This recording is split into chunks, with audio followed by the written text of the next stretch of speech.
Hello everyone and welcome back. आज हम GST को पूरा रिवाइज करने जा रहे हैं। जीएसटी एंड इनडायरेक्ट टैक्स नाम का जो हमारा सब्जेक्ट है, ओडिशा के सिलेबस के अकॉर्डिंग बीकॉम 4th सेमेस्टर में ये सब्जेक्ट आता है। गुड्स एंड सर्विस टैक्स, आज हम उसका यूनिट नंबर 1 को रिवाइज करने जा रहे हैं। रिवीजन शुरू करने से पहले बता दूं, सब कुछ पूरा डिटेल में हर चीज अवेलेबल है मोबाइल एप्लीकेशन के अंदर में। डिस्क्रिप्शन बॉक्स में मोबाइल ऐप डाउनलोड करने का लिंक है। हमारा मोबाइल ऐप iOS में भी अवेलेबल है, दूसरे नाम से अवेलेबल है, वो उसका लैपटॉप पोर्टल भी है और एंड्रॉयड में भी अवेलेबल है। एक नीचे व्हाट्सएप नंबर दिया गया है, कोई भी प्रॉब्लम उस नंबर पर व्हाट्सएप करना या फिर तुम व्हाट्सएप कर दो तुम्हारे कॉलेज का नाम, हम तुम्हारे कॉलेज के ग्रुप में तुम्हें ऐड कर देंगे। हमारे पास हर कॉलेज का अलग अलग ग्रुप है। चलो शुरू करते हैं। Chapter number 1, unit number 1, goods and service tax. अब मुझे बताओ ये जीएसटी होता क्या है? What is GST? ये जीएसटी क्या चीज है? जीएसटी का मतलब होता है गुड्स एंड सर्विस टैक्स, जो कि एक प्रकार का इनडायरेक्ट टैक्स होता है।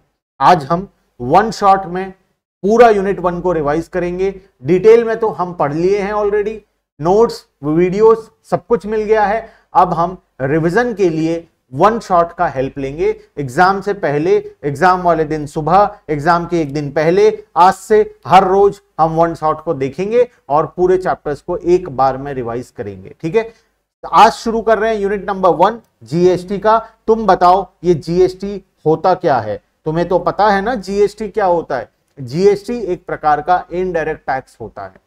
इनडायरेक्ट टैक्स मतलब कोई भी गुड्स एंड सर्विस हम खरीदते हैं तो उसमें एक टैक्स लगाया जाता है गवर्नमेंट के द्वारा, जिसे हम इनडायरेक्ट टैक्स बोलते हैं या जीएसटी बोलते हैं, गुड्स एंड सर्विस टैक्स। 2017 से पहले ये टैक्स नहीं होता था।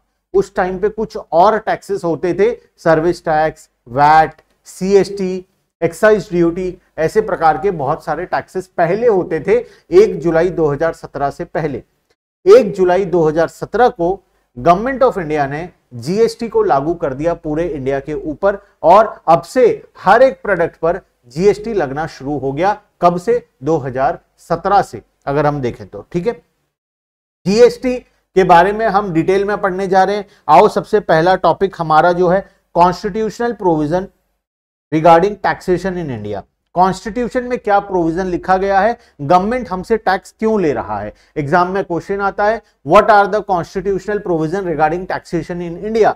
टैक्स चार्ज करने का कॉन्स्टिट्यूशन में ऐसा कौन सा प्रोविजन लिखा गया है? तो क्या समझना है, इसका मतलब क्या है कि जो हमारा कॉन्स्टिट्यूशन ऑफ इंडिया है उसमें क्लियरली लिखा गया है कि गवर्नमेंट ऑफ इंडिया आम जनता से, पब्लिक से टैक्स ले सकता है। टैक्स दो प्रकार से ले सकता है, डायरेक्ट टैक्स भी ले सकता है, इनडायरेक्ट टैक्स भी ले सकता है। डायरेक्ट टैक्स होता है इनकम टैक्स, जो लोगों के इनकम के ऊपर चार्ज किया जाता है, और इनडायरेक्ट टैक्स होता है गुड्स एंड सर्विसेज के ऊपर चार्ज किया जाता है, जिसका एक वैरायटी है गुड्स एंड सर्विस टैक्स, जो हम पढ़ रहे हैं।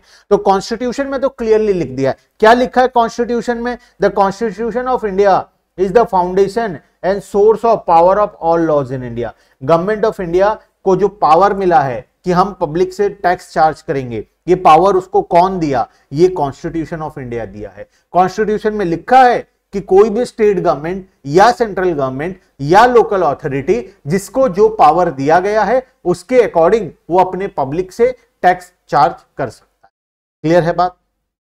तो जो पावर है वो कहां से मिला? वो कॉन्स्टिट्यूशन ऑफ इंडिया ने दिया है पावर।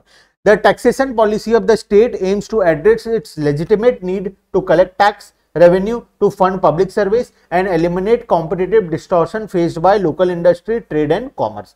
जो हमारा taxation policy है वो बोलता है कि जो गवर्नमेंट है, चाहे वो लोकल गवर्नमेंट है, स्टेट गवर्नमेंट है या फिर नेशनल, ये हमारा सेंट्रल गवर्नमेंट है, तीनों गवर्नमेंट टैक्स चार्ज कर सकते हैं, और टैक्स चार्ज करके वो अपने तरीके से उस एक्सपेंडिचर को गवर्नमेंट के रेवेन्यू पे डिपॉजिट करेंगे और वहां से फिर गवर्नमेंट अपना एक्सपेंडिचर करेगा। ये पूरा प्रोसेस कहां लिखा हुआ है? कॉन्स्टिट्यूशन ऑफ इंडिया में लिखा गया है। और तुम्हें पता है कॉन्स्टिट्यूशन सबसे बड़ा है, उसको कोई भी ओवरराइड नहीं कर सकता। कॉन्स्टिट्यूशन में अगर कुछ चीज लिखा गया है मतलब वो तुम्हें मानना पड़ेगा। अगर तुम इंडिया में हो तो इंडिया के अंदर में पूरा कॉन्स्टिट्यूशन लागू होता है और वो तो तुम्हें मानना ही पड़ेगा किसी भी हाल में। तो गवर्नमेंट को तो टैक्स तुम्हें देना पड़ेगा, तुम नहीं दोगे तो जेल जाना पड़ेगा और इसका कोई ऑप्शन दूसरा नहीं है। नेक्स्ट आते हैं taxation under constitution post GST. GST आने के बाद टैक्सेशन का क्या स्ट्रक्चर था कॉन्स्टिट्यूशन के अंदर? सेंट्रल गवर्नमेंट एक था, स्टेट गवर्नमेंट एक था और यूनियन टेरिटरी गवर्नमेंट था। स्टेट एंड यूनियन टेरिटरी दो अलग अलग चीजें होती है। तो सेंट्रल गवर्नमेंट तो पूरा सेंटर में बैठा है। अभी फिलहाल का अगर बात करें तो मोदी सरकार, तो मोदी सरकार सेंटर में बैठा है। मोदी सरकार क्या कर रहा है?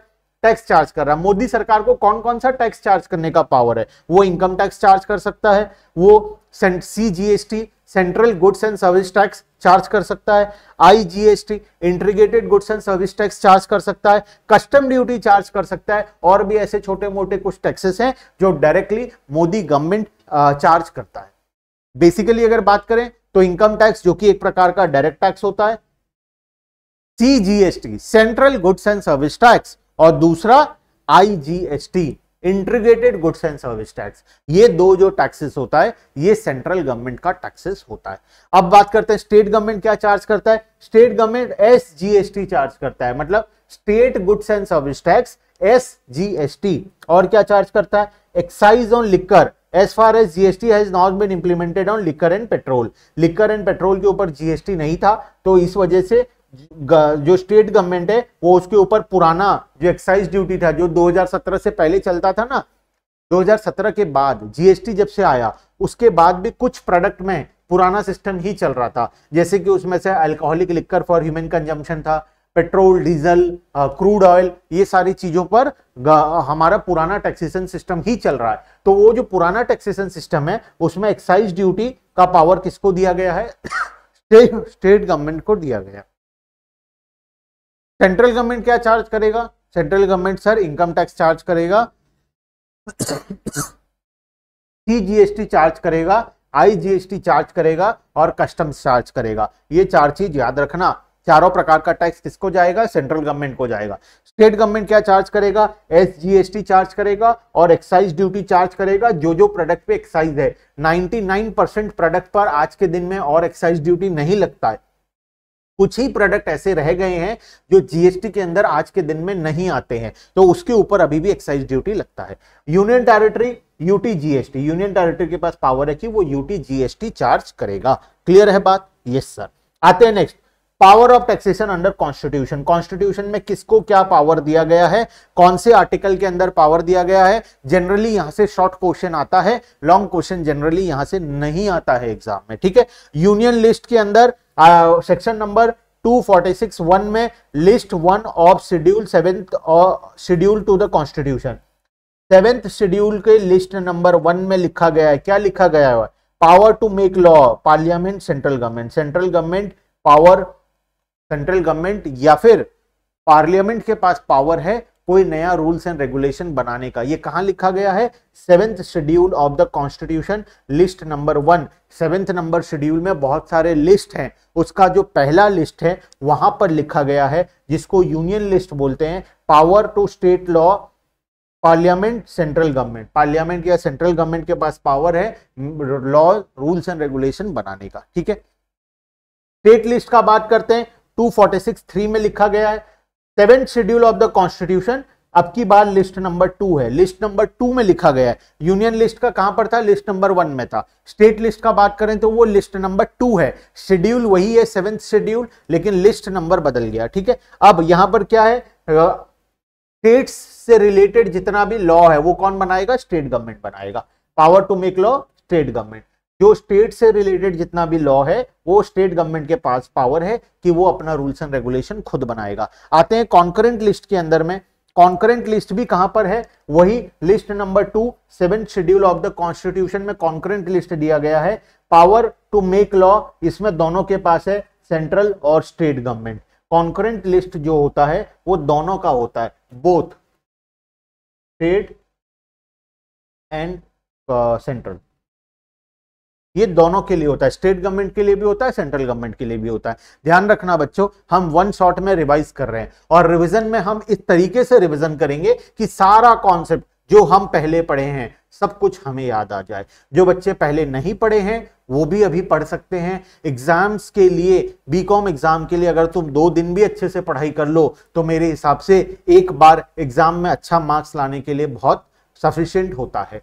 लेकिन अगर पहले से पढ़ रहे हो तो बहुत अच्छी बात है। ठीक है, आ जाओ नेक्स्ट, नीचे चलते हैं। Pre GST taxation structure in India. Pre GST का मतलब जीएसटी आने से पहले, जीएसटी आने से पहले किस प्रकार का टैक्सेशन स्ट्रक्चर था इंडिया में, वो हम देखेंगे।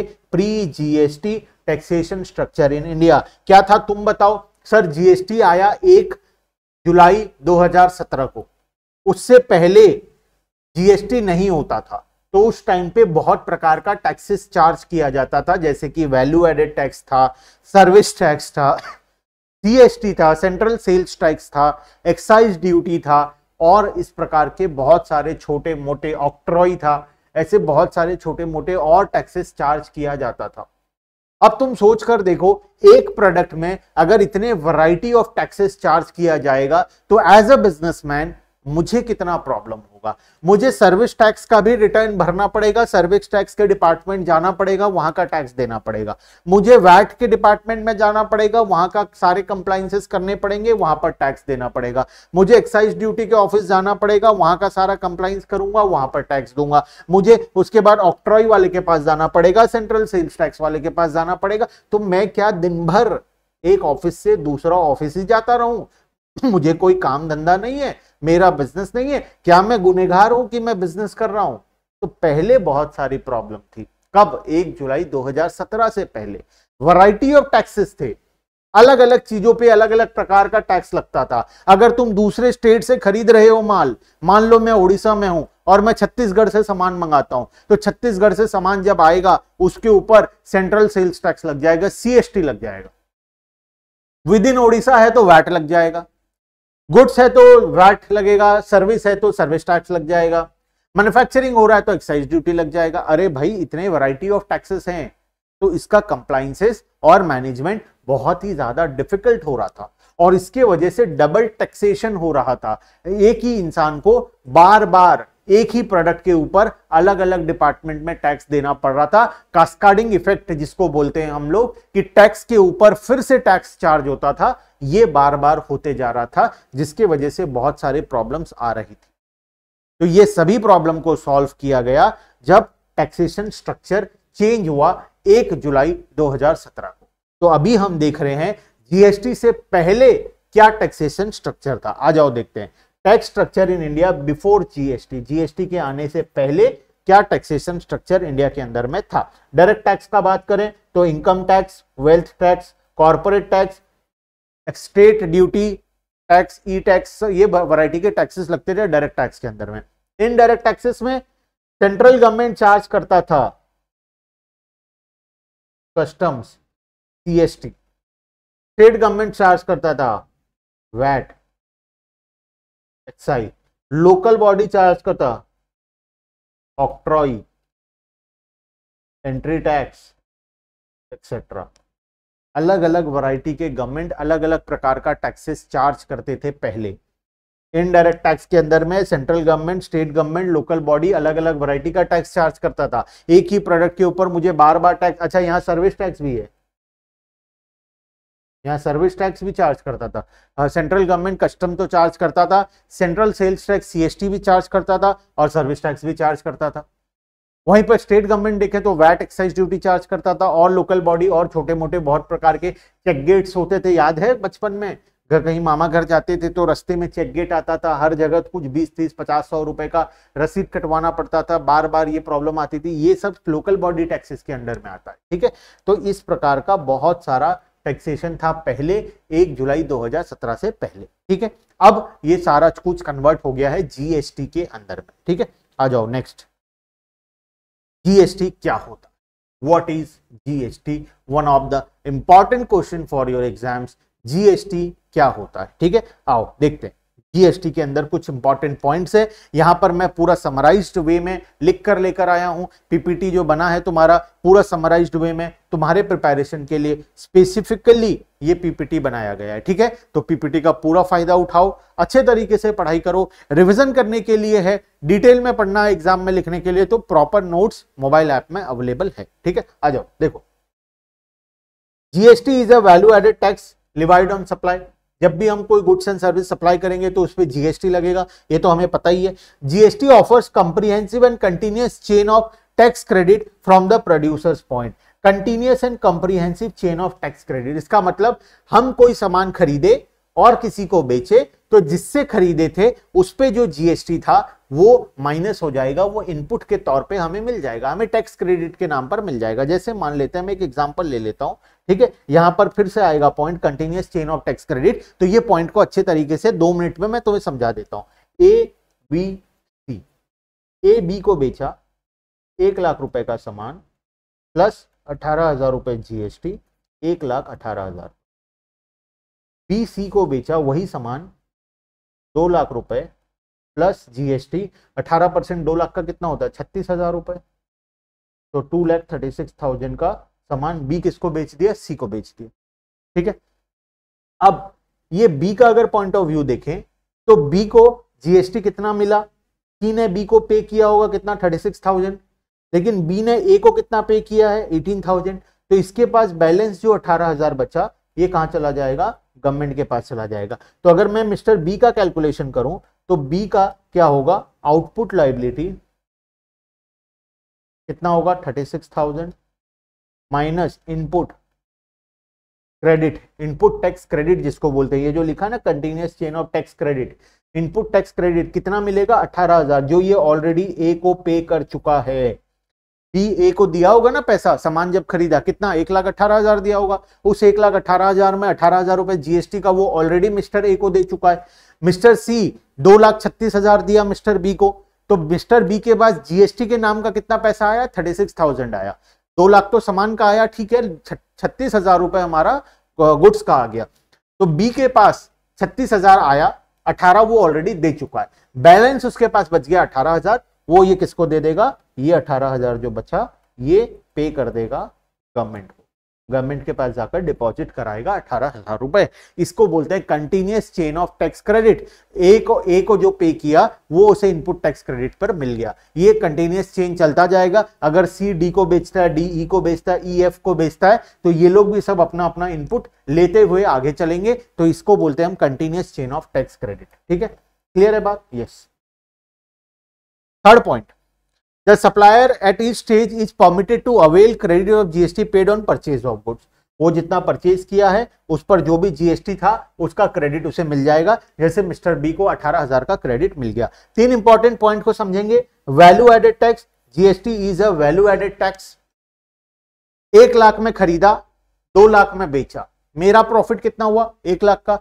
मुझे जीएसटी कितना देना पड़ेगा, मुझे जीएसटी जो 1 लाख का मेरा प्रॉफिट था उस प्रॉफिट पर 18% जीएसटी देना पड़ेगा। जैसे मिस्टर बी का था, वो 1 लाख में सामान खरीदा, बेचा 2 लाख में, तो मिस्टर बी का प्रॉफिट कितने का हुआ, 1 लाख का। तो गवर्नमेंट को ये कितना डिपॉजिट करेगा, देखो 1 लाख का 18%, एग्जैक्ट 18,000 आ गया। ठीक है, ये है वैल्यू एडेड टैक्स। तुम जितना वैल्यू एडिशन करोगे तुम्हारे वैल्यू एडिशन के ऊपर तुम्हें टैक्स देना पड़ेगा। तुम्हें बाकी तो इनपुट मिल जाएगा और आउटपुट लायबिलिटी सामने वाला देगा। जो तुम्हारा वैल्यू एडिशन है उस वैल्यू एडिशन के ऊपर तुम्हारे पास से पैसा तुम्हें देना पड़ेगा। नेक्स्ट है continuous chain of tax credit. Already समझा दिया हूं continuous chain of tax credit क्या होता है। Burden born bye the final consumer. तुम बताओ मुझे, जीएसटी का जो फाइनल बर्डन है वो किसके ऊपर आया, कंज्यूमर के ऊपर। मान लो मिस्टर सी कंज्यूमर था, टोटल जीएसटी कितना हुआ, टोटल जीएसटी 36,000 रुपए हुआ।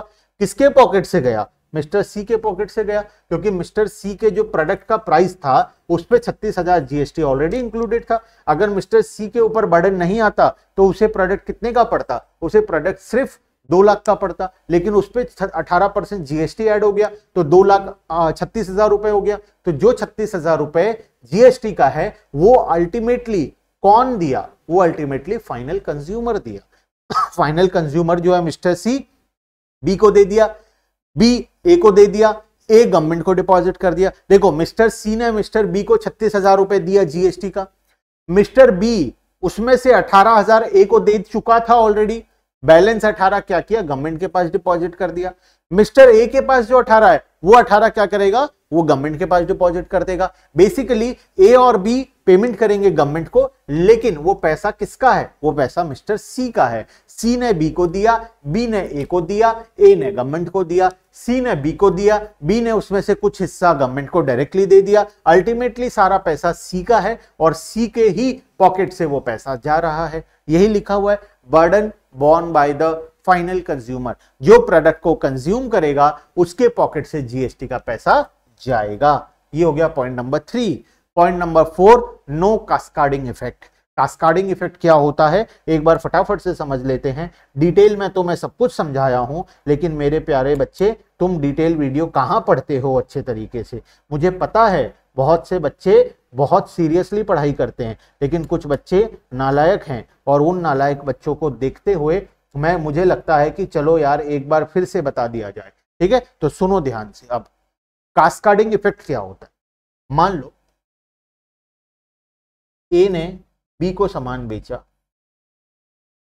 बी ने सी को सामान बेचा। ए था छत्तीसगढ़ का, बी था उड़ीसा का, और सी था अगेन उड़ीसा का। मतलब बी जो दुकानदार है वो छत्तीसगढ़ से माल लाकर सी कंज्यूमर को बेच देता है। ठीक है, अब जब छत्तीसगढ़ से सामान आता, पहले का बात करते हैं, जीएसटी से पहले का, तो इस पे वैट तो लगा ही है, मान लो 14% का वैट लगा हुआ है, प्लस इसमें सीएसटी लग जाता था 2% का। तो मान लो 1 लाख रुपए का सामान है, तो उस पे प्लस वैट लग जाएगा कितने का, 14,000 रुपए का, और सीएसटी लग जाएगा कितने का, 2,000 रुपए का। प्रोडक्ट बन जाएगा 1,16,000 का। ठीक है, लेकिन बी जब सी को बेचेगा, मान लो वो बेचता है 2 लाख का, अब सिर्फ वैट लगेगा। ठीक है, वैट कितने पे लगेगा, 2 लाख पर 14%, 28,000 रुपीज। कितना हो गया, 2,28,000 रुपीज। तुम्हें नहीं लगता ये जो सीएसटी है ये कहां गया, मिस्टर बी को सोचो ना, वो कितना टैक्स पे किया, वो टैक्स पे किया मिस्टर ए को 14,000 रुपए वैट के नाम का, सीएसटी के नाम का पे किया 2,000 रुपए, उसे मिला कितना, 28,000 रुपीज।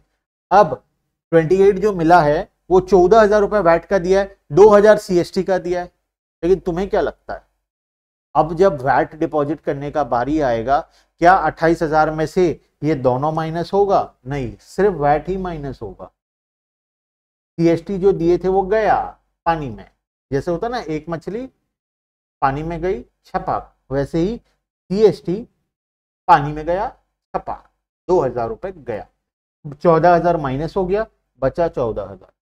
तो ये 14,000 पे कर देगा। तो मिस्टर बी का हालत सोचो, उसे 28,000 रुपए मिला था, 14,000 रुपए वैट का पेमेंट कर दिया, किसको, गवर्नमेंट को। 14,000 रुपए मिस्टर ए को वैट का दे दिया, 2,000 रुपए अलग से मिस्टर ए को दिया सीएसटी के नाम का। तो मिस्टर बी के हाथ से तो 30,000 चला गया, मिला कितना था, 28,000 रुपए। तो मिस्टर बी के लिए डबल टैक्सेशन हो गया, जो 2,000 का सीएसटी वो दिया था वो पानी में चला गया। इसी तरीके से जब वैरायटी ऑफ टैक्सेस होता है ना, तो एक टैक्स दूसरे से सेट ऑफ नहीं होता। जब एक दूसरे से सेट ऑफ नहीं होता, उस केस में डबल टैक्सेशन भी आता है और कास्केडिंग इफेक्ट भी आ जाता है। मतलब प्राइस में ऐड होते जाता है, टैक्स अमाउंट ऐड हो जाएगा प्राइस में। अल्टीमेटली अगर ये 2,000 का क्रेडिट मिल जाता, तो तुम्हें नहीं लगता ये 2,000 का कहीं ना कहीं घूम फिर कर प्राइस में मिस्टर सी को ही फायदा होता ना। या एक और एग्जांपल लेते हैं, मान लो 1 लाख रुपए का सामान है, इसमें सीएसटी लग गया, सर्विस टैक्स लग गया, जो प्राइस आया उसके ऊपर वैट लग गया। वैट जो लगता है वो पूरे फाइनल अमाउंट पर लगता है, तो सर्विस टैक्स और सीएसटी का जो पैसा था उसके ऊपर फिर से वैट लग गया। तो डबल टैक्सेशन यहां पर प्रॉब्लम आता है, जिसको हम कास्केडिंग इफेक्ट भी बोलते हैं। ये आता था जब जीएसटी नहीं था, जब से जीएसटी आया ये वाला प्रॉब्लम सॉल्व हो गया। No cascading effect, no such problem, कोई प्रकार का प्रॉब्लम अब नहीं होता। ठीक है, next, need for GST in India. India में जीएसटी का क्या नीड था, क्या इंडिया के लिए जीएसटी अच्छा है, क्या इंडिया में जीएसटी आना चाहिए था, आया तो क्या अच्छी बात है, क्या है वो देखते हैं। पहले क्या प्रॉब्लम था और वो सभी प्रॉब्लम को सॉल्व कर पाए हम। यस, हम सारे प्रॉब्लम्स को सॉल्व कर दिए जीएसटी को इंप्लीमेंट करके। जीएसटी जब से आया बहुत सारे टैक्सेशन के प्रॉब्लम सॉल्व हो गए। क्या क्या, certain transactions were subject to double taxation, पहले कुछ कुछ ट्रांजैक्शन डबल टैक्सेशन में आ जाते थे, जैसे अभी हम लोग पढ़े सीएसटी वाला, वो जो 1 लाख का प्रोडक्ट था उस पर सीएसटी भी लग गया, वैट भी लग गया, 2000 रुपए पानी में चला गया, ये है डबल टैक्सेशन। तो पहले बहुत सारे टैक्सेशन की वजह से डबल टैक्सेशन हो जाता था, लेकिन आज के दिन में जीएसटी आने के बाद ये प्रॉब्लम नहीं होता है। Sunvet did not include chain of value addition in the distributive trade after the stage of production। Production के बाद जो सनवेट क्रेडिट है, मतलब जो इनपुट टैक्स क्रेडिट है, वो नहीं मिल पाता था। रीजन क्योंकि प्रोडक्शन पे लगता था एक्साइज ड्यूटी, सेल्स पे लगता था सीएसटी एंड वैट। तो जब प्रोडक्शन के टाइम पे एक्साइज ड्यूटी पे हो चुका है तो क्या उसका क्रेडिट तुम्हें नहीं लगता सेल्स के टाइम पर मिला, क्योंकि जो प्रोड्यूस होगा वही तो बिकेगा। तुम प्रोडक्शन पे अलग टैक्स लगाओगे और सेल्स पे अलग लगाओगे, तो हम एज ए बिजनेसमैन तो दोनों टैक्स देना पड़ जाएगा, और तुम बोलते हो दोनों एक दूसरे के साथ सेटअप भी नहीं होगा, तो सनवेट क्रेडिट एक का दूसरे के साथ नहीं मिलता था, तो ये प्रॉब्लम होता था, डबल टैक्सेशन यहां से आ जाता था। Through CENVAT and state level VAT were essentially value added tax, set off one against the credit of another was not possible. एक का क्रेडिट दूसरे के साथ सेट ऑफ नहीं होगा। जैसे अभी हम बात किए 2000 जो मैं सीएसटी पे किया था, अगर उसको अलाउ कर देते वैट के साथ माइनस करने के लिए तब तो कोई प्रॉब्लम ही नहीं था, लेकिन ये लोग अलाउ नहीं करते। सीएसटी दियो तो वो अलग डिपार्टमेंट है, वैट दियो तो वो अलग डिपार्टमेंट है। तुम बोलोगे दोनों को सेट ऑफ करो तो वो लोग मना कर देंगे। वैट वाला का हिसाब वैट के साथ समझो, सीएसटी वाले का हिसाब सीएसटी के साथ समझो। चलो प्रॉब्लम नहीं होता अगर दो ही होते तो, और भी है, और भी बागड़ बिल्ले हैं, जैसे कि सर्विस टैक्स है, एक्साइज ड्यूटी है, कस्टम है, ऑक्ट्रॉय है, एंट्री टैक्स है, 1000 प्रकार के टैक्स है। तो सबको मैं अलग अलग पैसा देकर बैठ जाऊं, कोई एक दूसरे का पैसा को सेट ऑफ नहीं करेगा, फंसेगा कौन? बिजनेसमैन। तो ये प्रॉब्लम होता था पहले। चौथा point, there were several taxes in the state such as luxury tax. देखो और भी प्रकार के टैक्सेस होते थे, luxury tax, entertainment tax, which are not subsume in the entertainment. Movie देखने जाओगे तो एंटरटेनमेंट टैक्स लगा देते थे। एम्यूजमेंट पार्क जाओगे, मान लो वाटर पार्क गए या फिर कोई निको पार्क गए, तो वहां पर क्या लगा देंगे ये लोग? एंटरटेनमेंट टैक्स लगा देंगे। तुम अगर मजा लेने आए हो तो उसके नाम का भी गवर्नमेंट को पैसा देना पड़ेगा। गवर्नमेंट बोलता है अगर तुम्हें मजा आ रहा है तो हमें भी मजा आना चाहिए, तुम मजा लो लेकिन तुम टैक्स दे दो हमें, ताकि हमें भी मजा आए। तो मजा सभी को आना चाहिए। तो ये प्रॉब्लम था, एंटरटेनमेंट टैक्स लगाया जाता था पहले, ठीक है। उसके बाद VAT on goods was not integrated with tax on service. VAT, goods पे वैट लगता था और सर्विस पे सर्विस टैक्स लगता था। कोई कोई प्रोडक्ट गुड्स एंड सर्विस दोनों होता है। जैसे कि मैं एक एग्जांपल दूं, मान लो मैं एक दुकान वाले से बात किया, 50,000 रुपए में एसी घर आकर इंस्टॉल करेगा, तो एसी तो गुड्स है लेकिन इंस्टॉलेशन जो कर रहा है वो सर्विस है। मान लो मैं तुम्हें पढ़ा रहा हूं, तुमसे मैं मान लो फीस ले लिया 1000 रुपए, लेकिन उसके साथ बुक्स भी दे दिया 500 का, तो 500 रुपए तो बुक का हो गया, वैट लगेगा, 500 रुपए पर सर्विस टैक्स लगना चाहिए। लेकिन ये पता कैसे चलेगा बुक कितने रुपए का है और सर्विस? मैं तो मिलाकर बेच रहा हूं। जैसे एसी में 50,000 में फाइनल किया, अब 50,000 में इंस्टॉलेशन का कितना है, एसी का कितना है, वो अलग अलग पता ही नहीं हमें। मैं बोल दूं इंस्टॉलेशन का 49,000 और एसी का 1,000 रुपए है, तो क्या ये सही होगा? अगर मान लो सर्विस टैक्स कम है, वैट ज्यादा है, तो मैं बोलूंगा कि इंस्टॉलेशन का 49,000 है और एसी का 1,000 है। अगर गुड्स का वैल्यू, गुड्स का टैक्स कम है, सर्विस में ज्यादा है, तो मैं बोलूंगा कि 49,000 गुड्स का है और 1000 रुपए सर्विस का। तो ये प्रॉब्लम होता था, गुड्स पर अलग टैक्स, सर्विस पर अलग टैक्स, एक ही लगा लो तो प्रॉब्लम सॉल्व हो जाए। फिर जीएसटी आने के बाद अब सबके ऊपर जीएसटी लगता है, तो वो प्रॉब्लम भी हमारा सॉल्व हो गया। Last, CST was another source of distortion in terms of its cascading nature since it was not vatable। CST का पैसा वैट के साथ सेटअप नहीं होगा। अभी तो एग्जांपल लिए थे, ए बी को बेचा, ए छत्तीसगढ़ का, बी ओडिशा का। छत्तीसगढ़ से जब ओडिशा सामान आएगा, इंटर स्टेट सामान आएगा, तो सीएसटी लगेगा, लेकिन सीएसटी को वैट के साथ माइनस करने नहीं देंगे, तो सीएसटी अलग से पे करना पड़ेगा, वैट अलग से करना पड़ेगा। 2000 रुपए हमारा पानी में गया। यही प्रॉब्लम है सीएसटी और वैट का। क्लियर है बात? नेक्स्ट टॉपिक पर आते हैं, genesis of GST in India.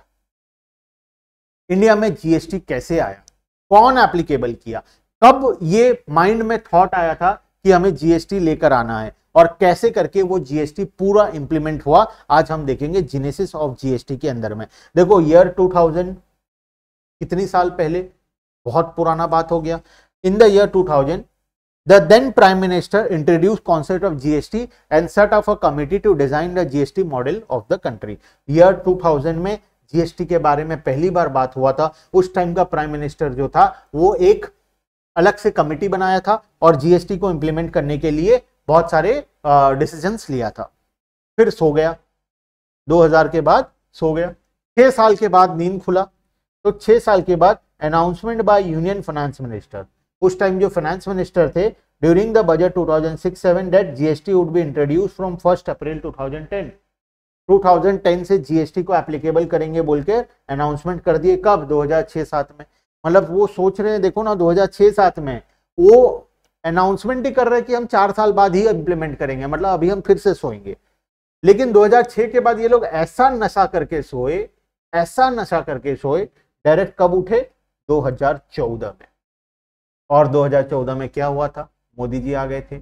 Modi ji आते ही सबका नींद खुल गया, सारे ऑफिसर्स जितने सोए पड़े थे सब जाग गए। अब देखो कैसे फटाफट से काम होगा। मोदी आने से पहले 2006 6 साल सो गए, 2006 से लेकर 2014 तक 8 साल फिर से सो गए। मतलब क्या हो रहा था? 14 ईयर्स में कोई डिसीजन नहीं हो पाया, कुछ नहीं हो पाया। जैसे ही मोदी आया 2014 में, उस टाइम इमीडिएटली डिसीजंस बनना शुरू हुए और काम शुरू हो गया। जीएसटी 2017 में इंप्लीमेंट भी हो गया। The constitution 122nd amendment bill was introduced in the Lok Sabha, कब? 2014 में। फिर 2016 में the constitution 101 amendment act was enacted, उस 2016 में वो एक्ट को एनेबल भी कर दिया। फिर सितंबर, अगस्त के बाद सितंबर, 1 महीने के अंदर जीएसटी काउंसिल का मीटिंग हुआ। फिर मार्च 2017 में GST council recommend CGST, SGST, UT GST compensation cess, मतलब सारा रूल्स एंड रेगुलेशन बन गया और रिकमेंडेशन आ गया कि हम ऐसा ऐसा ऐसा करेंगे बोलकर। उसके बाद अप्रैल 2017 फिर से 1 महीने के अंदर सारा चीज, एक्ट जितना भी था सब पास हो गया पार्लियामेंट के अंदर में। फिर मई 2017 में GST council recommend all the rule, सारा रूल्स एंड रेगुलेशन 1 महीने के अंदर, 2 महीने के अंदर बनाकर सबको बता दिया गया। 30 June 2017 all state except Jammu and Kashmir passed their SGST act. 2017 का 30 जून को सारे स्टेट नया एक्ट पास भी कर दिए और 1 जुलाई ठीक अगले दिन से एप्लीकेबल हो गया जीएसटी। 1 जुलाई 2017 से जीएसटी लॉन्च हो गया, एप्लीकेबल हो गया। 8 जुलाई से जम्मू एंड कश्मीर में भी ये पास हो गया। SGST Act passed by Jammu and Kashmir, CGST and IGST ordinance formulated extended to Jammu and Kashmir। 8 दिन के अंदर 1 जुलाई 2017 और 8 जुलाई 2017, 7 से 8 दिन के अंदर जम्मू एंड कश्मीर में भी ये डिसीजन इंप्लीमेंट हो गया और अभी तक ये चलता आ रहा है। जीएसटी चलता रहेगा आजीवन, अब ये चलता रहेगा। क्लियर है बात? तो देखो, तुम खुद डिफरेंस देख लो और उसके बाद का स्पीड देख लेना, ठीक है? चलो, objective of GST, next topic, एक इंपॉर्टेंट क्वेश्चन एग्जाम के लिए। What are the objectives of GST? सबसे पहला, जीएसटी जब आया तो क्या ऑब्जेक्टिव था? जीएसटी क्या करना चाहता था इंडियन टैक्सेशन सिस्टम के साथ? ऐसा क्या बदलाव करना चाहता था जीएसटी? सबसे पहला पॉइंट है सिंप्लीफाइड टैक्सेशन सिस्टम। जो इंडिया का टैक्सेशन सिस्टम इतना कॉम्प्लेक्स था, इतने सारे टैक्सेस थे, इतने सारे अलग अलग प्रकार का टैक्सेस लगता था, अलग अलग प्रकार का कंप्लायंसेस करना पड़ता था, सबको सिंप्लीफाई कर दिया और सबको सिंप्लीफाई करके एक अकेला जीएसटी सब पे भारी पड़ा और सभी को अपने अंदर में सबस्यूम करके एक अकेला टैक्स बचा, जीएसटी। क्लियर है बात? तो टैक्सेशन सिस्टम को पूरा सिंप्लीफाई कर दिया और एक अकेला जीएसटी एप्लीकेबल हो गया। इकोनॉमिक इंटीग्रेशन, इकोनॉमी अलग अलग पार्ट्स में डिवाइडेड था, हर स्टेट अलग अलग प्रकार से अपना डिसीजंस लेता था। वैट का रूल हर स्टेट में अलग अलग था। मान लो मैं एक बिजनेसमैन हूं, मेरा एक दुकान छत्तीसगढ़ में, एक दुकान ओडिशा में, तो छत्तीसगढ़ का रूल्स एंड रेगुलेशन, एक प्रोडक्ट पे अलग टैक्स लगता है, ओडिशा पे अलग टैक्स लगता है। तो तुम्हें नहीं लगता, मान लो ये एक मोबाइल फोन है, मान लेते हैं एक मोबाइल फोन है, छत्तीसगढ़ पे इस पे 28% का टैक्स है, ओडिशा पे 5% का टैक्स है, तो तुम्हें नहीं लगता स्मगलिंग होगा? ओडिशा से लेकर छत्तीसगढ़ में बेचेंगे, छत्तीसगढ़ से लेकर ओडिशा में बेचेंगे, ये प्रकार का धंधा होने लग जाएगा। प्राइस अगर बगल बगल में अलग होगा, एक ही कंट्री के अंदर अलग अलग जगह में अलग अलग चीजों का प्राइस होगा बिकॉज ऑफ टैक्सेशन सिस्टम, तो ये इकोनॉमी को इंटीग्रेट कभी नहीं कर पाएगा, इकोनॉमी को अलग अलग पार्टों में डिवाइड कर देगा। ठीक है, तो ये प्रॉब्लम हो रहा था। Third, elimination of cascading effect. ये तो मैं बता दिया, जो कास्केडिंग इफेक्ट था, टैक्स के ऊपर फिर से टैक्स लगता था, ये जो कास्केडिंग इफेक्ट था ये एलिमिनेट हो गया, ये हट गया।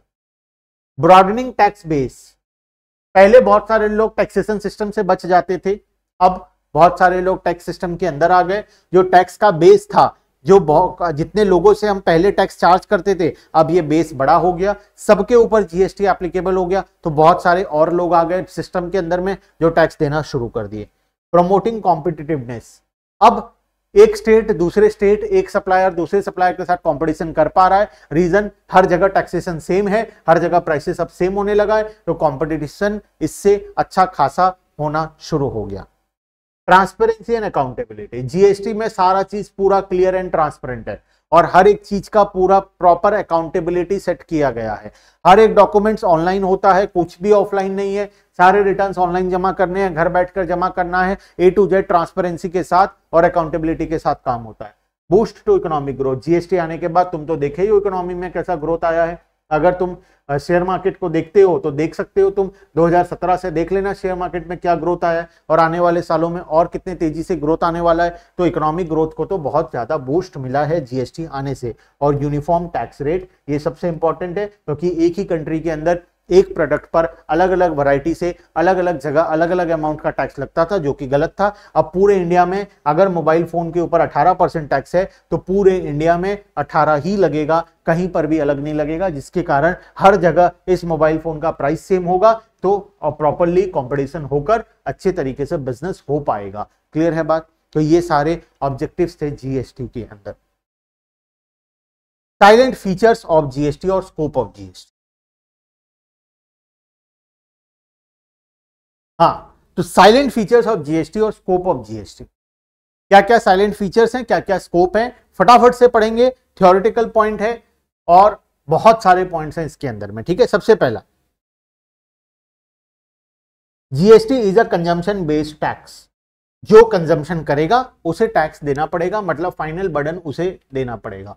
मैं अगर कंज्यूमर हूं तो फाइनल जो जीएसटी का पैसा वो मेरे पॉकेट से जाएगा। मैं जिस स्टेट पे रहता हूं मैं टैक्स उस गवर्नमेंट को दूंगा। मान लो छत्तीसगढ़ से कोई सामान आ रहा है ओडिशा, और अब ओडिशा में वो प्रोडक्ट कंज्यूम हो रहा है, तो उसका टैक्स का भागीदारी कौन होगा? ओडिशा का गवर्नमेंट होगा, क्योंकि प्रोडक्ट कहां पर कंज्यूम हुआ? ओडिशा में कंज्यूम हुआ। तो GST is a consumption based tax या डेस्टिनेशन बेस्ड टैक्स हम इसीलिए बोलते हैं क्योंकि जहां पर कंजम्पशन होगा वहां के गवर्नमेंट को पैसा मिलेगा, वहां के गवर्नमेंट को टैक्स मिलेगा, और जो कंज्यूम करेगा वो final burden of the tax उसी के ऊपर में आएगा। ठीक है, नेक्स्ट, कॉन्करेंट डुअल जीएसटी। दो जीएसटी एक बार में चार्ज होता है, सीजीएसटी, एसजीएसटी। स्टेट गवर्नमेंट अपना हिस्सा लेता है और सेंट्रल गवर्नमेंट अपना हिस्सा लेता है। मैं मान लो कोई सामान किसी बगल के दुकान से खरीद कर लाया विद इन स्टेट, तो इस पर दो प्रकार का जीएसटी चार्ज होगा, सीजीएसटी भी चार्ज होगा और एसजीएसटी भी चार्ज होगा, लेकिन रेट ऑफ टैक्स जो है वो कम हो जाएगा। मान लो 18% का टैक्स रेट है तो 9% चला जाएगा सीजीएसटी के नाम से और 9% चला जाएगा एसजीएसटी के नाम से।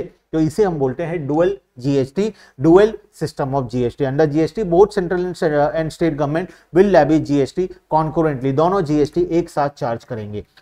कंपोनेंट्स ऑफ जीएसटी, चार प्रकार के कंपोनेंट्स होते हैं। आईजीएसटी होता है जो कि इंटर स्टेट ट्रांजैक्शन पर लगता है, एक स्टेट से दूसरे स्टेट अगर सामान जा रहा है तो आईजीएसटी लगेगा। सीजीएसटी एंड एसजीएसटी, अगर कोई विद इन स्टेट ट्रांजैक्शन हो रहा है तो सीजीएसटी एसजीएसटी लगेगा, और यूटीजीएसटी अगर यूनियन टेरिटरी में कोई ट्रांजैक्शन हो रहा है तो सीजीएसटी एंड यूटीजीएसटी लगेगा, क्योंकि वहां पर स्टेट नहीं है वो यूटी है, तो यूटीजीएसटी वहां पर लगाया जाएगा। एसजीएसटी और यूटीजीएसटी एक ही है। स्टेट के केस में स्टेट टैक्स लगेगा, यूटी के केस में यूटी लगेगा, यूटी का मतलब यूनियन टेरिटरी। नेक्स्ट आता है legislative framework of GST, inter state and intra state. दो प्रकार का ट्रांजैक्शंस होता है, दो प्रकार के रूल्स होते हैं। इंटर स्टेट ट्रांजैक्शंस, जो एक स्टेट से दूसरे स्टेट सामान जा रहा है, मतलब विद इन टू स्टेट, मतलब बिटवीन टू स्टेट, दो स्टेट के बीच में अगर कोई ट्रांजैक्शन हो रहा है तो उसको इंटर स्टेट ट्रांजैक्शन बोलते हैं। और इंट्रा स्टेट उसे बोलते हैं जो एक ही स्टेट के अंदर में ट्रांजैक्शन हो रहा है। मान लो मैं अगर बगल के दुकान से सामान खरीद कर लाता हूं तो ये इंट्रा स्टेट ट्रांजैक्शन है, क्योंकि मैं भी ओडिशा के अंदर में हूं और वो दुकान भी ओडिशा के अंदर में है। मैं सामान ओडिशा से ही खरीदा, ओडिशा में ही कंज्यूम किया, तो this is known as intra state. Within state यहां पर लगेगा एसजीएसटी एंड सीजीएसटी। लेकिन अगर मैं छत्तीसगढ़ से कोई सामान खरीद कर लाता हूं तो वहां पर लगेगा आईजीएसटी, क्योंकि वो इंटर स्टेट ट्रांजैक्शन है। ठीक है, रेट ऑफ जीएसटी का बात करें तो GST rate structure 4 tier system होता है, 5%, 12%, 18%, 28%।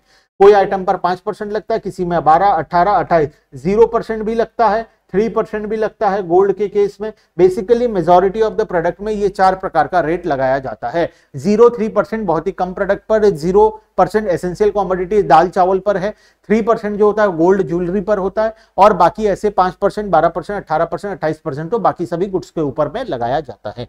Taxes to be subsumed under GST structure.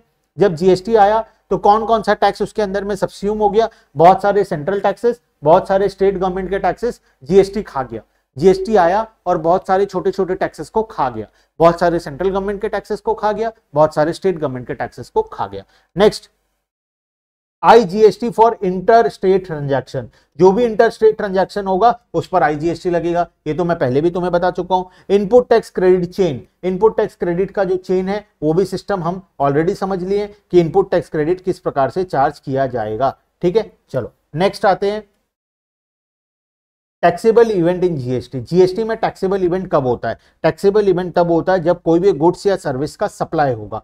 जब भी हम किसी गुड्स या फिर सर्विस को सप्लाई करेंगे, जब तक सप्लाई नहीं होगा तब तक टैक्सेबल इवेंट नहीं होगा। जब तक सामान मेरे पास है, बिल रेज नहीं हुआ है, पैसा नहीं आया है, मतलब वो सप्लाई नहीं माना जाएगा। जैसे ही वो सप्लाई होगा तो उसके ऊपर पे हमें टैक्स पे करना पड़ जाएगा। तो सप्लाई कॉन्सेप्ट बहुत ही जरूरी है। Place of supply and time of supply वो हम नेक्स्ट यूनिट में जाकर आगे पढ़ेंगे कि प्लेस ऑफ सप्लाई क्या होगा, टाइम ऑफ सप्लाई क्या होगा, सप्लाई किसे बोलते हैं, ये पूरा डिटेल में हम पढ़ेंगे नेक्स्ट यूनिट के अंदर में। अभी के लिए मानकर चलो जब तक सप्लाई नहीं होगा तब तक टैक्स नहीं लगेगा। सप्लाई होगा तो टैक्स लगेगा, सप्लाई नहीं होगा तो टैक्स नहीं लगेगा। ठीक है। कॉमन पोर्टल, जीएसटी को मैनेज करने के लिए कॉमन पोर्टल बनाया गया है, जिस पोर्टल का नाम है, जिस वेबसाइट का नाम है www.gst.gov.in। सारा रिटर्न्स, सारे जीएसटी रिलेटेड ट्रांजैक्शंस, सब कुछ हम इस पोर्टल में जाकर करते हैं। ठीक है। उसके बाद seamless flow of credit. Seamless flow of credit का मतलब होता है कि मैंने कोई सामान खरीदा, मिस्टर सी को बेचा, मैं मिस्टर बी हूं, ए से खरीदा, सी को बेचा, तो ए से जो मुझे टैक्स मिलेगा मैं बी हूं, ए से सामान खरीदा, सी को बेचा, सी ने मुझे जीएसटी दिया होगा, मैं ए को दिया था, तो ए को जो जीएसटी दिया था वो माइनस हो जाएगा। जो हम स्टार्टिंग में एग्जांपल लिए थे कि जो क्रेडिट है वो मुझे आसानी से मिल जाएगा। मेरे जो जीएसटी पोर्टल है www.gov.in, जो gst.gov.in है, वहां पर जो मेरा लॉगिन आईडी पासवर्ड होगा उसको अगर मैं जाकर चेक करके देखूंगा तो वहां पर मुझे दिखा देगा कि हाँ तुमने मिस्टर ए से सामान खरीदा है और उसका इतना रुपया इनपुट तुम्हें मिलने वाला है। जब आउटपुट चार्ज होगा तो वो आपस में माइनस हो जाएगा। ठीक है। Goods outside preview of GST, कुछ गुड्स हैं जो जीएसटी के बाहर है, जैसे कि alcoholic liquor for human consumption, petrol, diesel, crude oil, ऐसे बहुत सारे सामान ऐसे हैं जो जीएसटी के नेटवर्क के बाहर हैं। थ्रेशोल्ड लिमिट फॉर रजिस्ट्रेशन, मैं एक छोटा सा दुकान वाला हूं, मुझे जीएसटी का रजिस्ट्रेशन कब लेना पड़ेगा? अगर मेरा टर्नओवर 40 लाख को क्रॉस कर जाए तो मुझे जीएसटी का रजिस्ट्रेशन लेना पड़ेगा। लेकिन मैं सर्विस प्रोवाइडर हूं तो सर्विस प्रोवाइडर के केस में 20 लाख का लिमिट है। और कुछ स्पेशल कैटेगरी के स्टेट्स हैं, जैसे वो नॉर्थ ईस्टर्न स्टेट्स होते हैं, छोटे छोटे जो स्टेट्स हैं वहां पर भी 20 लाख का लिमिट दिया गया है। जनरली 40 लाख का लिमिट है in case of goods, 20 lakh for service. Special category में लिमिट आधा हो जाता है, गुड्स के केस में 20 हो जाता है, सर्विस के केस में 10 हो जाता है। ठीक है, ये लिमिट को याद रखो। स्पेशल कैटेगरी के स्टेट्स में ये लिमिट आधा हो जाता है, 20 और 10 हो जाता है। ठीक है, 40 lakhs for goods, 40 lakhs for goods and 20 lakhs for services। जब मेरा टर्नओवर 40 लाख क्रॉस होगा मुझे जीएसटी नंबर लेना पड़ेगा और जीएसटी रजिस्ट्रेशन करवाना पड़ेगा। अगर मेरा टर्नओवर सर्विस के केस में 20 लाख क्रॉस होता है तो मुझे जीएसटी रजिस्ट्रेशन लेकर मुझे जीएसटी का सारा रूल्स एंड रेगुलेशन को कंप्लाई करना पड़ेगा। नेक्स्ट आता है इलेक्ट्रॉनिक रिटर्न्स। जितने भी रिटर्न फाइल होंगे सारे इलेक्ट्रॉनिक मीडियम में होंगे, ऑनलाइन फाइलिंग होगा। gst.gov.in जो गवर्नमेंट का पोर्टल है वहां पर जाकर हम सारे रिटर्न्स को फाइल करेंगे। Various modes of payment of taxes, आज के दिन में टैक्स पे करने का बहुत सारा तरीका आ गया है। या तो तुम बैंक में जाकर कैश डिपॉजिट कर सकते हो, ऑनलाइन पेमेंट कर सकते हो, debit card, credit card, net banking, उसके बाद यूपीआई का ऑप्शन भी आ गया है और ऐसे बहुत सारे वैरायटी ऑफ ऑप्शन आज के दिन में तुम्हारे पास है जीएसटी को पे करने के लिए। टीडीएस टीसीएस का प्रोविजन है 2%, गवर्नमेंट कॉन्ट्रैक्ट्स जितने भी होते हैं, गवर्नमेंट को जो भी सामान सप्लाई करोगे तो गवर्नमेंट टीडीएस टीसीएस काटेगा 2% का। ये टीडीएस इनकम टैक्स वाला टीडीएस नहीं है, ये जीएसटी का अलग से टीडीएस होता है, 2% का टीडीएस चार्ज किया जाता है। सेल्फ असेसमेंट, तुम्हें हर महीने अपना सेल्फ असेसमेंट करना है, कितना रुपए का टैक्स लायबिलिटी आ रहा है, और खुद से अपना रिटर्न फाइल करना है और टैक्स को डिपॉजिट करना है।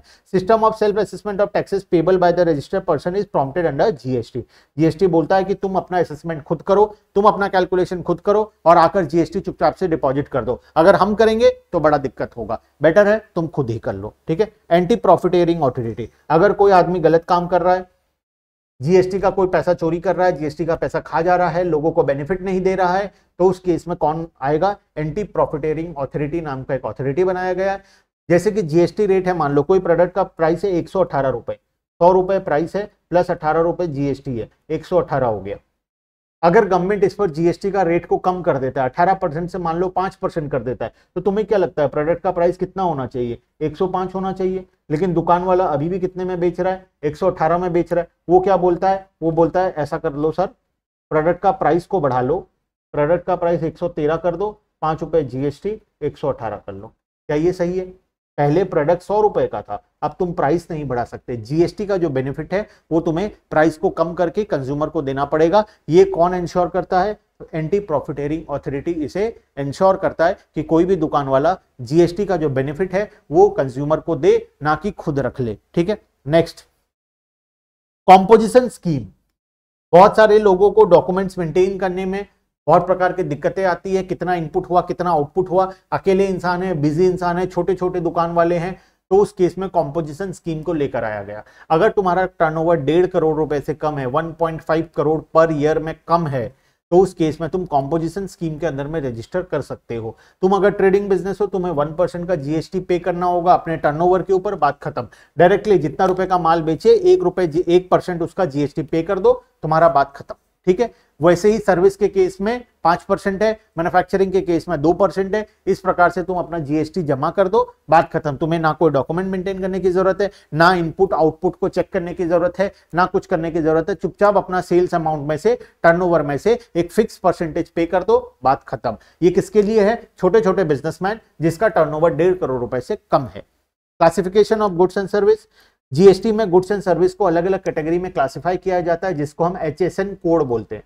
हर प्रोडक्ट का एक कोड होता है और उस कोड के अकॉर्डिंग वो काम होता है। तो HSN कोड, जिसको हम बोलते हैं हार्मोनाइज सिस्टम एंड नोमेनकल्चर, जो फॉलो होता है जीएसटी के अंदर में, जिससे हम गुड्स एंड सर्विस को क्लासिफाई करते हैं। एक चीज गुड्स है या सर्विस है। गुड्स है तो कौन से प्रकार का गुड्स है, इस पे कौन सा रेट ऑफ जीएसटी चार्ज होगा, वो पता कैसे चलेगा? HSN कोड को चेक करके पता चलेगा। तुम प्रोडक्ट का HSN कोड चेक कर लो, वो HSN कोड के ऊपर कितना जीएसटी लगता है वो गवर्नमेंट बता देगा तुम्हें, उतना रुपए जीएसटी तुम चार्ज करोगे, बात खत्म, ठीक है। तो ये हो गया हमारा objectives, scope of GST in India, salient features of GST in India, या फिर scope of GST in India. इतने सारे पॉइंट है, 23 पॉइंट्स है, ठीक है। तो तुम्हें कोई भी 15 पॉइंट को याद रखना है, ताकि एग्जाम में तुम 12-13 पॉइंट इजीली लिखकर आ पाओ। तो 15 पॉइंट को पूरा याद रखना, सारा याद रख पाओ बहुत बेहतरीन है, नहीं रख पाओगे तो एटलीस्ट 15 पॉइंट तो याद होना ही चाहिए, ठीक है। Next, centre and state financial relation. Centre और स्टेट का क्या रिलेशन है, क्या क्या फाइनेंशियल रिलेशन है, सेंटर और स्टेट कैसे एक दूसरे से रिलेटेड है जीएसटी के अंदर में, ठीक है। देखना, amendment for concurrent power. GST में जो कॉन्करेंट पावर, कॉन्करेंट मतलब जब दोनों चीज मिलकर करते हैं, सेंटर और स्टेट जो चीज मिलकर करता है उसको अमेंड करने का पावर जो है वो कॉन्करेंट के पास है, मतलब दोनों के पास है। Amendment for exclusive power of central government for IGST. अगर आईजीएसटी में कुछ चेंज करना है तो इसको कौन करेगा? सेंट्रल करेगा। अगर स्टेट गवर्नमेंट को कुछ चेंज करना है तो वो स्टेट करेगा। Amendment for residual power of central government, ये कौन करेगा? सेंट्रल करेगा। अमेंडमेंट फॉर इमरजेंसी पावर किसके पास है? सेंट्रल के पास है। Duty levied by union and collected appropriation by state, दोनों के पास है। Apportionment of IGST between union and state, और GST on interstate transaction to be levied and collected by union and distributed between union and state। ये सारे जो powers हैं ये दोनों के पास अवेलेबल है, दोनों मिलकर ये सारा काम करते हैं। नॉट सो इम्पॉर्टेंट टॉपिक, छोड़ना चाहो तो छोड़ सकते हो, not so important for your exams, centre and state financial relation, ठीक है। नेक्स्ट आता है सबसे important topic, centre and state taxes to be subsumed in GST. GST आया तो किस किस को खा गया, कौन कौन सा टैक्स को सबस्यूम कर लिया, आओ देखते हैं। सबसे पहला central taxes to be subsumed in GST. कौन सा ऐसा सेंट्रल का टैक्स है जो कि जीएसटी में खा जाएगा, मतलब पहले सेंट्रल गवर्नमेंट चार्ज करता था, अब नहीं कर पाएगा, अब जीएसटी के अंदर में वो मिल जाएगा। सबसे पहला है central excise duty. Central excise duty पहले कौन लगाता था, सेंट्रल गवर्नमेंट लगाता था। अब जीएसटी आने के बाद और ये टैक्स नहीं रहा, अब ये इसके बदले में कौन आ गया है, जीएसटी आ गया है। एडिशनल एक्साइज ड्यूटी कौन लगाता था, सेंट्रल गवर्नमेंट, अब वो ये भी कलेक्ट नहीं कर पाएगा। सेंट्रल सेल्स टैक्स सीएसटी, अब ये भी नहीं हो पाएगा। एक्साइज ड्यूटी ये भी नहीं हो पाएगा। सर्विस टैक्स ये भी नहीं हो पाएगा। एडिशनल कस्टम ड्यूटी ये भी नहीं हो पाएगा। स्पेशल एडिशनल ड्यूटी ये भी नहीं हो पाएगा। सीवीडी भी लगता था, कॉन्ट्रावेलिंग ड्यूटी, वो भी नहीं लग पाएगा। ये सारा अब हट जाएगा, ये सब कुछ अब हट जाएगा और अब कौन आ जाएगा, जीएसटी आ जाएगा। ये कौन सा टैक्स का बारे में बात कर रहे हैं, सेंट्रल का टैक्स। ऐसे कुछ स्टेट्स के टैक्सेस भी हैं जो कौन खा गया, जीएसटी खा गया। पहले स्टेट गवर्नमेंट वैट लगाता था, सेल्स टैक्स लगाता था, अब नहीं लगा पा रहा, अब इसके जगह में जीएसटी आ गया। एंटरटेनमेंट टैक्स लगता था, अब नहीं रहा, अब जीएसटी आ गया। लग्जरी टैक्स लगता था, अब नहीं रहा, जीएसटी आ गया। Taxes on lottery batting and gambling अलग से टैक्स लगता था, ये भी नहीं रहा। स्टेट सेस ऑन शुगर की सरचार्जेस, जो स्टेट गवर्नमेंट सरचार्ज और सेस लगाता था, वो भी नहीं रहा। ऑक्ट्रॉय एंड एंट्री टैक्स ये भी नहीं रहा। परचेज टैक्स नहीं रहा। मतलब कितने वैरायटी ऑफ टैक्सेस पहले स्टेट गवर्नमेंट चार्ज करता था, अब ये कुछ भी नहीं रहा। अब इसको कौन खा गया, इसको पूरा जीएसटी खा गया। ठीक है, नेक्स्ट, अब पता कैसे चलेगा कौन सा टैक्स को जीएसटी खा जाएगा और कौन सा टैक्स को नहीं खाएगा। तो कुछ प्रिंसिपल्स हैं जो फॉलो होंगे। अगर ये प्रिंसिपल्स फॉलो होगा, इसके अकॉर्डिंग डिसाइड किया जाएगा कौन सा टैक्स को जीएसटी के साथ मर्ज करना है, कौन से टैक्स को नहीं करना है। जैसे कस्टम ड्यूटी, कस्टम ड्यूटी मर्ज नहीं हुआ, कस्टम आज भी लगता है, जीएसटी भी लगता है, कस्टम भी लगता है, क्योंकि कस्टम ड्यूटी ये प्रिंसिपल्स को फॉलो नहीं किया। तो प्रिंसिपल्स क्या है, क्या चीज हम चेक करेंगे और उसके बाद हम बताएंगे कि ये जीएसटी के अंदर में आएगा या नहीं आएगा। Principles of subsuming tax under GST in India, देखो क्या क्या चीज होना चाहिए। पहली बार, tax should be in the nature of indirect tax. तभी इनडायरेक्ट टैक्स को सबस्यूम किया जाएगा, डायरेक्ट टैक्स को नहीं किया जाएगा। मतलब इनडायरेक्ट टैक्स को जीएसटी के अंदर मिला दिया जाएगा, डायरेक्ट टैक्सेस को नहीं मिलाया जाएगा। Taxes should be a part of transaction chain which commence from import manufacture of goods. Transaction chain का पार्ट होना चाहिए, मतलब रिटेलर, होलसेलर, मैन्युफैक्चरर, ये एक चेन होता है। मैन्युफैक्चरर होलसेलर को देता है, होलसेलर रिटेलर को देता है, रिटेलर कंज्यूमर को देता है। तो जो ट्रांजैक्शन है वो इस चेन का पार्ट होना चाहिए। अगर वो इस चेन का पार्ट नहीं है तो फिर वो जीएसटी के अंडर में नहीं आएगा। There should be free flow of credit in inter and intra state. एक दूसरे का क्रेडिट फ्री फ्लो हो पाना चाहिए इंटर और इंट्रा के बीच में। The taxes are not related to supply of goods shall be subsumed under GST. The taxes that are not related to supply of goods, जो सप्लाई ऑफ गुड्स से related नहीं है, वो जीएसटी के अंडर में सबस्यूम कर दिया जाएगा। Revenue fairness for both union and state individually need to be attempted. ऐसा हमें प्रॉब्लम, और देखो सबसे बड़ा जीएसटी जब आया प्रॉब्लम क्या हुआ पता है, सेंट्रल गवर्नमेंट और स्टेट गवर्नमेंट आपस में झगड़ा करने लगे। दोनों बोलने लगे कि मैं अगर वैट नहीं चार्ज करूंगा तो मुझे जीएसटी का पैसा पूरा चाहिए। सेंट्रल बोलता है मुझे चाहिए, वो बोलता मुझे 15% दो, वो बोलता मुझे 12% दो। ये प्रॉब्लम आने लगा, सब आपस में झगड़ा करने लगे। तो इसीलिए एक फेयर एंड ट्रांसपेरेंट मैनर में एक सिस्टम बनाया गया कि सीजीएसटी का पैसा सेंट्रल गवर्नमेंट के पास जाएगा, एसजीएसटी का पैसा स्टेट गवर्नमेंट के पास जाएगा, और जो आईजीएसटी का पैसा है वो सेंट्रल गवर्नमेंट एक बार रखेगा, बाद में वो स्टेट्स के बीच में डिस्ट्रीब्यूट करेगा। ठीक है, तो इस तरीके से सेंट्रल और स्टेट दोनों को प्रॉपर शेयर इन रेवेन्यू मिलेगा, जिससे वो लोग अपना अपना रिस्पेक्टिव गवर्नमेंट को चला पाएंगे। बात समझ में? अगर सारा पैसा सेंट्रल रख ले तो फिर स्टेट गवर्नमेंट कंगाल हो जाएगा, स्टेट गवर्नमेंट के पास कुछ नहीं बचेगा, तो वो अपने स्टेट को चलाएगा कैसे? सारा पैसा अगर स्टेट गवर्नमेंट रख ले तो सेंट्रल गवर्नमेंट कंगाल हो जाएगा। तो इसीलिए एक ऐसा स्ट्रक्चर बनाना था जिससे सेंट्रल और स्टेट दोनों अच्छे तरीके से चल पाए। क्लियर है बात? Next, event that have led to introduction of GST in India. GST India में कैसे लॉन्च किया गया, किस तरीके से, क्या प्रोसीजर था, process of introduction of GST. Exam में क्वेश्चन आता है 2-3 मार्क का, तो सबसे पहला क्या किया गया, सबसे पहला the constitution amendment was made to empower the constitution to implement the GST. पहले कॉन्स्टिट्यूशन को अमेंड किया गया, कॉन्स्टिट्यूशन को चेंज किया गया और लिखा गया, कॉन्स्टिट्यूशन में ये पावर डाला गया कि वो जीएसटी को इंप्लीमेंट कर सकता है। तो पहले तो कॉन्स्टिट्यूशन में लिखा गया कि कॉन्स्टिट्यूशन के पास पावर है कि वो जीएसटी को इंप्लीमेंट करे, तो जीएसटी इंप्लीमेंटेशन का पावर कॉन्स्टिट्यूशन को दिया गया।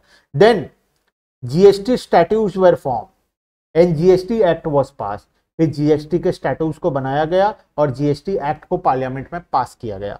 फिर जीएसटी काउंसिल का फॉर्मुलेशन हुआ, एक ग्रुप ऑफ पीपल जो पूरे जीएसटी से रिलेटेड सारे काम को देखेंगे। GST council was empowered to take all prime decision relating to GST. जितना भी मेन डिसीजंस है वो कौन लेगा, जीएसटी काउंसिल लेगा। The role of CBEC was redefined, central board of excise and custom. CBEC का फुल फॉर्म होता है central board of excise and custom. अब इसका रूल्स, अब इसके जो डेफिनेशन था, इसका जो काम था उसको रीडिफाइन किया गया और उसे बताया गया कि अब से जीएसटी का जो भी काम होगा, जो भी चीज देखना होगा वो सीबीईसी देखेगा।